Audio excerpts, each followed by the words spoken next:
Supernova ब्रह्मांड में घटने वाली सबसे खतरनाक और सुंदर घटनाओं में से एक है।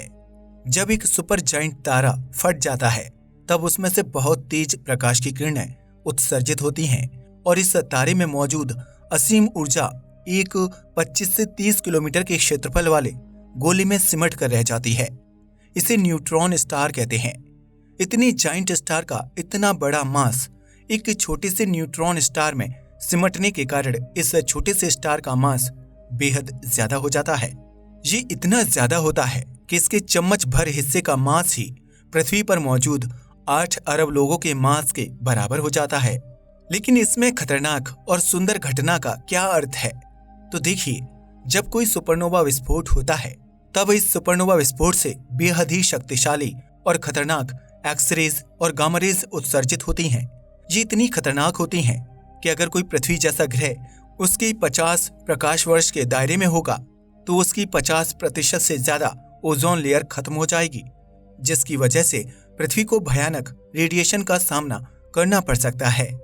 ऐसा भी हो सकता है कि जो भाग उस सुपरनोवा से निकलने वाली शक्तिशाली ऊर्जा की तरफ हो वो पूरी तरह से जल के भस्म हो जाए। इसके विपरीत अगर सुपरनोवा की घटना पृथ्वी को कोई नुकसान पहुंचाए ऐसे क्षेत्र से बेहद दूरी पर घटे तो इससे जो निकलने वाले प्रकाश होता है वो बहुत तेज और सुंदर दिखाई देता है। ये इतना तेज होता है कि दिन में भी ये नजर आ सकता है। अगर सुपरनोवा की घटना हमारी ही मिल्की वे गैलेक्सी में हो जाए तो ये पूरी मिल्की वे गैलेक्सी के किसी भी कोने से देखी जा सकती है। जैसे हम इस नजारे को देख रहे होंगे, तब अगर कोई सभ्यता किसी ग्रह पर मौजूद होगी तो शायद वो भी इस नजारे का लुत्फ उठा रहे होंगे। मिल्की वे गैलेक्सी में आखिरी बार किसी सुपरनोवा का विस्फोट साल 1604 में रिकॉर्ड किया गया था, जब 20,000 प्रकाश वर्ष की दूरी पर मौजूद केपलर्स स्टार ने सुपरनोवा विस्फोट को अंजाम दिया था। यह इतना चमकदार था कि इसे दिन में भी देखा जा सकता था। इस सुपरनोवा का प्रकाश अंतरिक्ष में लगातार 3 हफ्तों तक दिखाई दिया था। लेकिन सवाल उठता है कि क्या हो अगर ऐसी घटना पृथ्वी को नुकसान पहुंचाने वाले क्षेत्र में हो जाए? क्या कभी ऐसा होने वाला है? अगर होगा भी तो क्या ये पृथ्वी को नुकसान पहुंचा सकता है? क्या यही वो घटना बन सकती है जिसकी वजह से इंसानी सभ्यता पूरी तरह से खत्म हो जाएगी?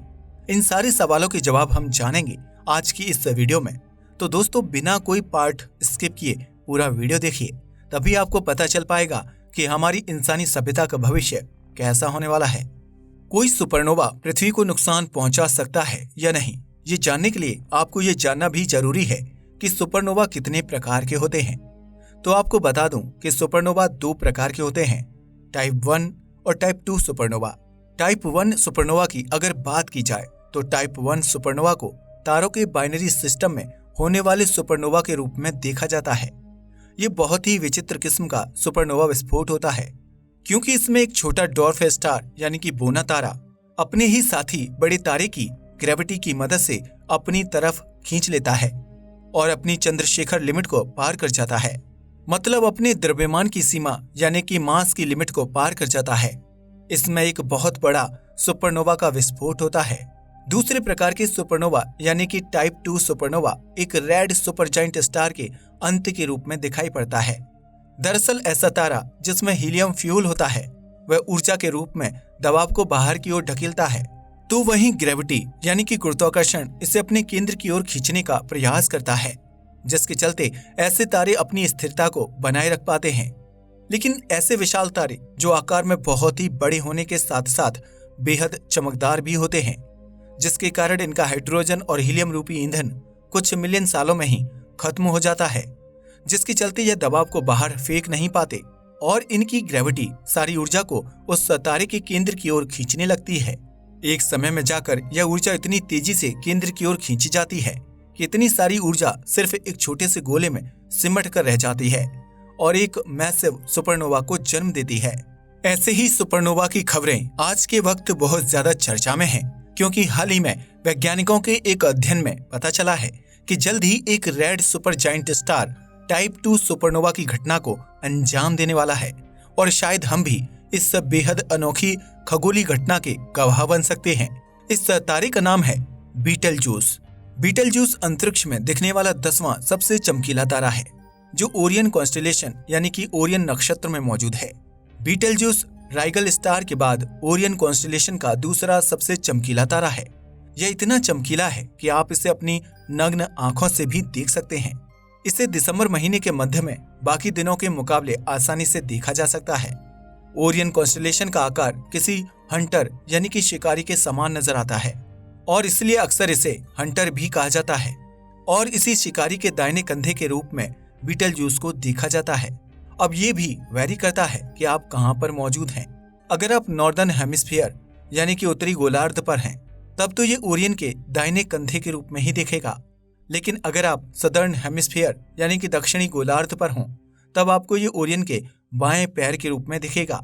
बीटलजूस हमारे सूरज से 950 गुना बड़ा है, जो इसे हम इंसानों द्वारा खोजे गए सबसे बड़े तारों में से एक बना देता है। साइज में इतना बड़ा होने के बावजूद इसका मास सूरज के मास से बस 20 गुना ही ज्यादा है। लेकिन बीटलजूस का डायमीटर 1.23 अरब किलोमीटर है। यह इतना ज्यादा है कि अगर इसे हमारे सूरज की जगह पर रख दिया जाए तो ये मरकरी, वीनस, अर्थ, मार्स को पूरी तरह से निकलते हुए जुपिटर के बेहद नजदीक पहुंच जाएगा। बीटलजूस एक बहुत ही बड़ा तारा होने के साथ ही ये बेहद ही चमकदार तारा भी है। इसकी तुलना अगर सूरज से करें तो सूरज से ये 1 लाख गुना ज्यादा चमकीला है, जिसकी वजह से वैज्ञानिकों का मानना है कि बीटलजूस ने अपनी आयु के मात्र 10 मिलियन यानी कि 1 करोड़ सालों में ही अपना पूरा हाइड्रोजन खत्म कर लिया है और कुछ ही सालों बाद इसका हीलियम भी खत्म हो जाएगा, जिसके बाद ये तारा अपनी ही ग्रेविटी के चलते फट जाएगा और एक टाइप 2 सुपरनोवा विस्फोट को अंजाम देगा। या ये भी हो सकता है कि ये सुपरनोवा विस्फोट को अंजाम दे चुका हो, क्योंकि ये पृथ्वी से 400 से 700 लाइट ईयर्स की दूरी पर मौजूद है, जिसका मतलब अगर इसमें सुपरनोवा विस्फोट हो भी चुका होगा तब भी इसका प्रकाश पृथ्वी तक पहुंचने में 400 से 700 साल का समय लग ही जाएगा। आपने नोटिस किया होगा कि मैं इसकी दूरी 400 से 700 लाइट ईयर्स की बता रहा हूं, जिसका कारण ऐसा है कि किसी भी सोर्स पर इसकी जानकारी पुख्ता तौर पर नहीं दी गई है, जिसके पीछे भी एक बहुत बड़ा कारण छिपा हुआ है। बीटलजूस एक वेरिएबल स्टार है, यानी कि इसका प्रकाश कभी कम तो कभी ज्यादा होता रहता है, जिसके चलते आज के आधुनिक उपकरणों से भी इसकी दूरी का सटीक अनुमान लगा पाना बेहद चुनौतीपूर्ण काम हो जाता है। खैर, सबसे बड़ा सवाल ये है कि जब बीटलजूस में सुपरनोवा का विस्फोट होगा तब क्या इसका हानिकारक असर पृथ्वी पर देखने को मिल सकता है?